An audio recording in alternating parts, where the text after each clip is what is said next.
Hey guys, so today we're going to be talking about the brand new Hourglass Ambient Lighting Palette Sculpture Edition. This is the one that has come out for holiday 2020. Hourglass has also released a 4-pan sculpture palette, like the unlocked one, and also, I believe, like a lipstick duo.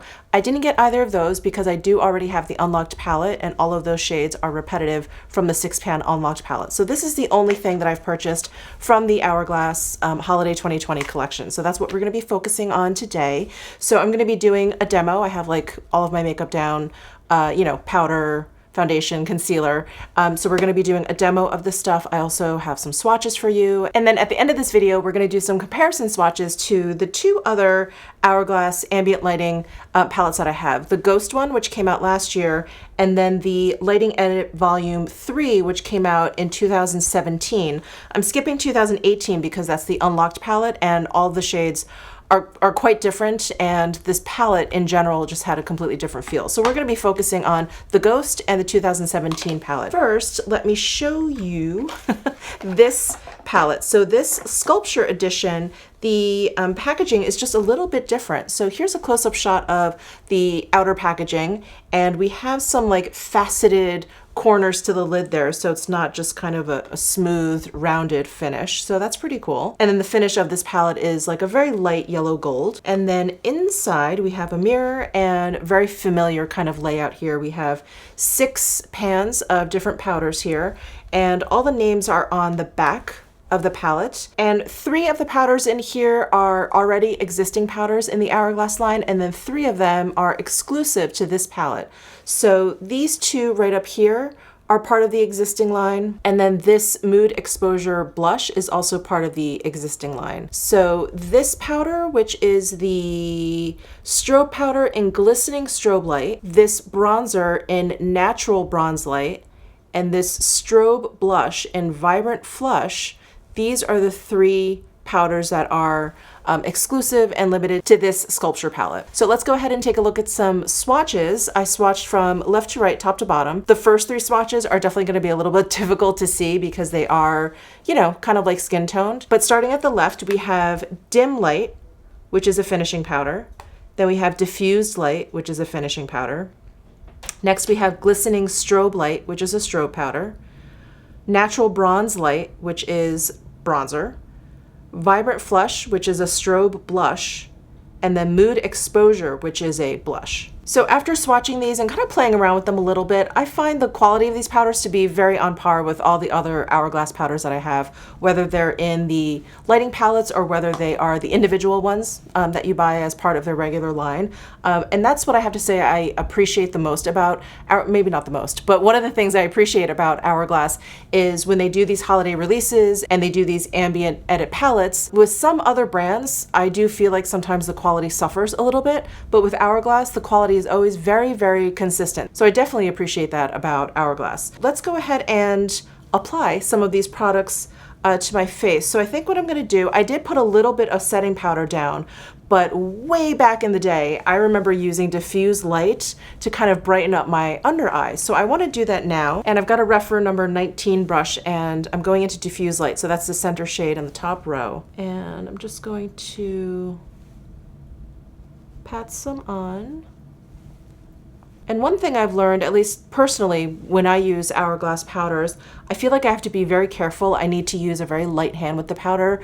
Otherwise, I feel like if I keep going back in and keep going back in, the powder can eventually look a little bit thick and cakey. So I like to take it slow with the powder and, use very, very light layers and not put too much on at once. So I definitely see a lot of brightening there, which is really nice. I'm going to add a little bit to this side, even things out. And I definitely want to get to using the powders that are new and exclusive to this palette. So these 2 and this one. So I'm going to go into the bronzer right now, which is called Natural Bronze Light. And I'm using my Sonia G Sculpt 1 brush. And I'm going to try and focus it just right in that bronze. This brush is very big, and these pans are a little bit on the smaller side.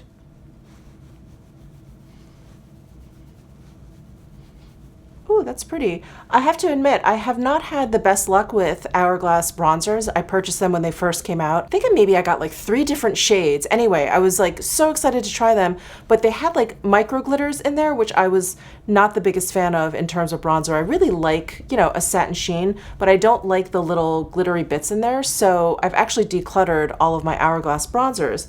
And this one, I feel like I don't see any micro glitters. I feel like it's a lot smoother and more satiny looking. So I am really, I'm really happy about that. I'm gonna go in a little bit more with this right along my hairline. Here is the bronzer applied and no bronzer. I think this bronzer also has kind of a nice red undertone. Yeah, I think that looks really nice. And I think this would work for a deeper skin tone. I think you'd have to be really careful if you have a lighter skin tone than me. I think you'd have to really use like a light hand, unless you like a very strong bronze. There's nothing wrong with that. But I do think that this would work for a medium skin tone as well. All right, so there is the bronzer applied. So far, so good. I'm really excited to try this blush, this Vibrant Flush blush. And I think I'm gonna just grab that same brush that I used for the diffuse light. This is the Refer number 19, and I'm gonna go into this Vibrant Flush. Wow, Hourglass blushes are really pigmented, but they are so beautiful.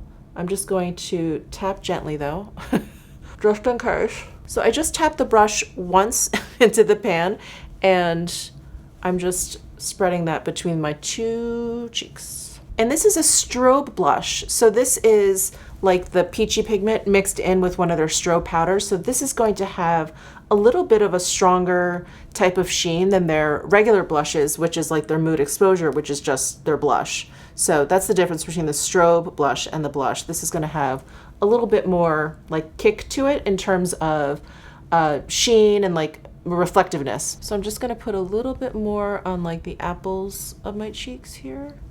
I'm just taking my powder brush and just lightly blending that in. If you like a hot cheek, this is a great option. The other option here, the Mood Exposure, I actually have this in a single pan and it is great. It's really nice to see this option in here because it's such a great cool tone blush, and I feel like when it comes to blush, a lot of us always go for like pinks and corals and even like tangerines, but very rarely do you see like a really beautiful like plum blush, cool tone blush, and this is one of them. So that is a really great addition to this palette. And then I think I'm gonna go into this powder, which is another one that is new and exclusive to this palette. This is the Glistening Strobe Light Strobe Powder. So I'm going to use this as highlight. And I've got my Sonia G Sculpt 2 brush. I'm going to go into that powder. And again, picks up really easily. The Hourglass powders are definitely on the softer side.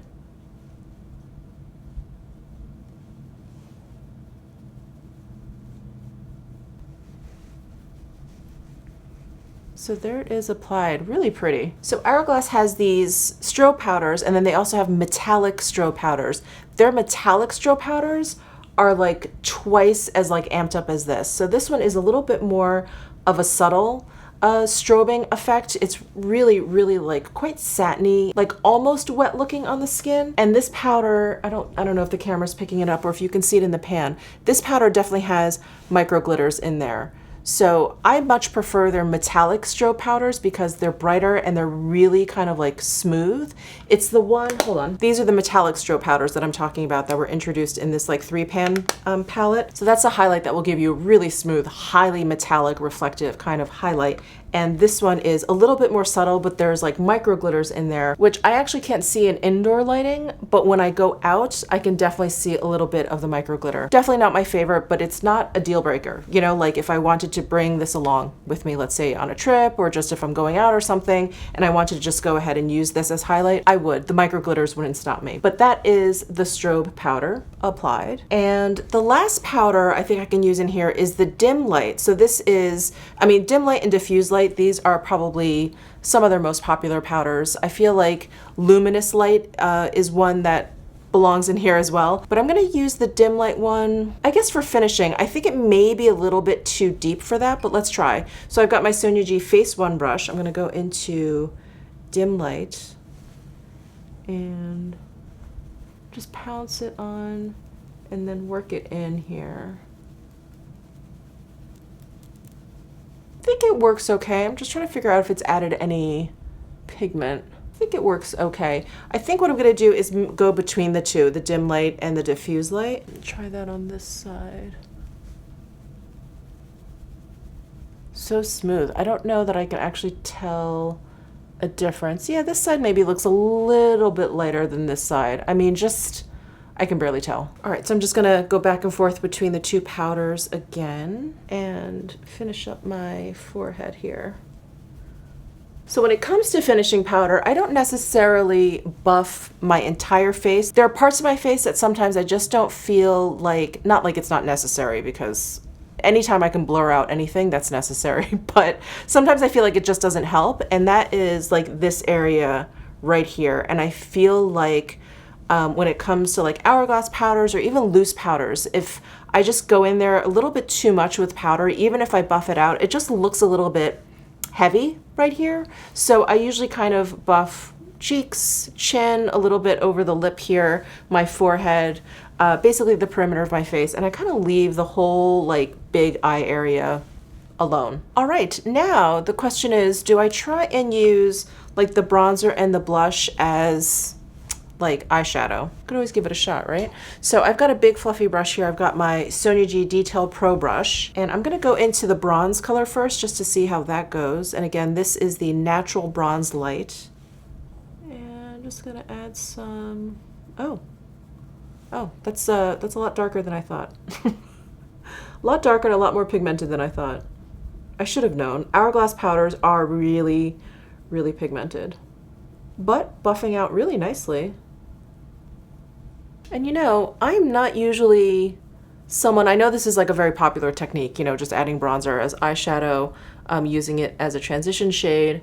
But I generally don't like bronzer on my eyes. For some reason, I always feel like it ends up looking a little muddy, but I feel like this one's not bad, actually. Maybe it's because it has a little bit of that redness in the undertone, like ever so slightly. So it's slightly red, slightly warm. Looks kind of nice.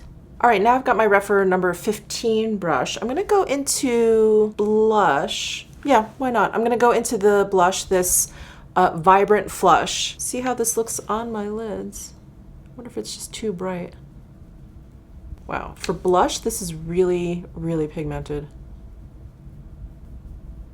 Oh, pretty. It's very, very subtle, but it kind of like transitions into the bronze nicely. All right, I like this kind of like subtle, natural look. I think that works. All right, I'm going to apply the rest of my makeup and then we'll be back to compare it to the other two edit palettes. All right, I just finished up my makeup. Oh, I got lip gloss everywhere. Speaking of lip gloss, I am using the Hourglass, what are these called again? The Unreal lip glosses. This is in the shade Solar. I haven't used these in a while and I love these glosses. All the details of what is on my face will be listed down below in the description box if you're interested, but let's go ahead and jump into some of my comparisons here. So I have the Sculpture palette all swatched out on my arm and I will put that on top.